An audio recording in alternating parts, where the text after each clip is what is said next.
মাননীয় অধ্যক্ষ মহোদয়, মই আপোনাৰ জৰিয়তে আমাৰ স্বাস্থ্য বিভাগৰ মন্ত্ৰী মহোদয়ক জনাব বিচাৰিছোঁ যে আমাৰ ধুবুৰী জিলাত যদিও মেডিকেল কলেজ এখন ধুবুৰীত আছে, কিন্তু যিটো দেখা গৈছে মেডিকেল কলেজখন মেডিকেল কলেজ হৈ থকা নাই। কিবা এটা সৰু সুৰা অপাৰেশ্যনতো গুৱাহাটী আৰু বৰপেটালৈ ৰেফাৰ কৰিব লগা হয় আৰু চাফিচিয়েণ্ট মেডিচিনো পোৱা নাযায়। বহুতৰে অভিযোগ হৈ আছে। এইটো বিষয়ত অকণমান মন্ত্ৰী মহোদয় যিহেতু গৈয়ে থাকে, আমাৰ বিশ্বাস যে মন্ত্ৰী মহোদয় ধুবুৰীত গৈ যাতে মেডিকেল কলেজখন মেডিকেল কলেজত পৰিণত হয় বুলি মই আশা কৰিছোঁ। আৰু এটা কথা হৈছে, ধুবুৰী সমষ্টিত বিভিন্ন ঠাইত আমাৰ বিভিন্ন জিপিত আমাৰ চাব চেণ্টাৰ আছে, কিন্তু চাব চেণ্টাৰবিলাক বিকল হৈছে কিছুমান, আৰু ডক্টৰ নাই, চাফিচিয়েণ্ট মেডিচিন নাই। সেই সম্পৰ্কত মই বিভাগীয় মন্ত্ৰী মহোদয়ৰ পৰা জানিব বিচাৰিছোঁ। মাননীয় বিধায়িকা ডাঙৰীয়াক মই ক'ব খুজিছোঁ যে পূৰ্ণাংগ মেডিকেল কলেজ আছে। মই নিজে দুবাৰ ভিজিট কৰিছোঁ আৰু 4 বছৰ নে 5 বছৰ হৈছে, 4 বছৰ হৈছে অধ্যক্ষ মহোদয়। আৰু 4 বছৰত এই মেডিকেল কলেজে যিটো স্থান লাভ কৰিবলৈ সক্ষম হৈছে, মই আপোনাৰ মাধ্যমত ধুবুৰী মেডিকেল কলেজৰ সকলো চিকিৎসক কৰ্মচাৰীক ধন্যবাদ দিব খুজিছোঁ। ইমান ভাল কৰিছে।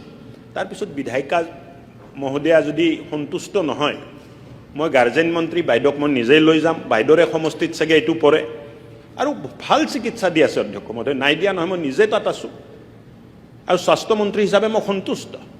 আৰু মেডিকেল কলেজ হৈ থকা নাই বুলি ক'লেতো এইটো ডাঙৰ এটা বিপদ হ'ব অধ্যক্ষ মহোদয়, যে তাত ষ্টুডেণ্ট আছে। কালি পৰহি মই ভাবোঁ যে এই বছৰ বেচ এটা ওলাব তাৰ পৰা, অহা বছৰ বেচ এটা ওলাব MBBS ডক্টৰ হৈ। চ' মেডিকেল কলেজ হৈ থকা নাই বুলি ক'ব নালাগে, নাপায় এইটো ক'ব। খুব ভাল মেডিকেল কলেজ চলি আছে। হয়, এতিয়া কম্পেৰিজনটো যদি গুৱাহাটী মেডিকেল কলেজৰ লগত কৰা হয়, গুৱাহাটী মেডিকেল কলেজ আৰম্ভ হৈছিলে 1962ত আৰম্ভ হৈছিলে আৰু আজি প্ৰায় 60 বছৰ হ'ল। এতিয়া 5 বছৰীয়া 4 বছৰীয়া কেঁচুৱা এজনক আপুনি 60 বছৰীয়া বয়সৰ মানুহৰ লগত তুলনা কৰিলেতো নহ'ব, সময় লাগিব। 5 বছৰ 6 বছৰ দেখোঁতে পাৰ হ'ল, 4 বছৰ পাৰ হ'ল আৰু 6 বছৰ যাব দিয়ক। বহুত উন্নত মানদণ্ডৰ চিকিৎসা এই হস্পিটেলত মানে কলেজৰ পৰা মেডিকেল কলেজৰ পৰা হ'ব, এইটো মই আশ্বাসন দিব খুজিছোঁ। আৰু মেডিচিন নাই এই ভাৱনাটো, এই কথাবিলাক কৈ থাকিব নালাগে। মই আজি স্পষ্টতাৰে আপোনাৰ মাধ্যমত ক'ব খুজিছোঁ, EDL বুলি এটা আমাৰ লিষ্ট আছে, ইছেঞ্চিয়েল ড্ৰাগ লিষ্ট। মেডিকেল কলেজত কিমান ঔষধ থাকিব তাৰ এখন তালিকা আছে।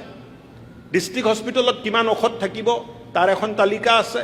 CHCত কিমান থাকিব তাৰ তালিকা আছে। PHCত কিমান থাকিব তাৰ তালিকা আছে। সাব চেণ্টাৰত কিমান থাকিব তাৰ তালিকা আছে। আৰু আপোনাৰ মাধ্যমত মই সদস্যসকলক আশ্বস্ত কৰিব খুজিছোঁ যে 98.5% ঔষধ যিকোনো এটা সময়ত য'ত থাকিব লাগে তাত উপলব্ধ আছে।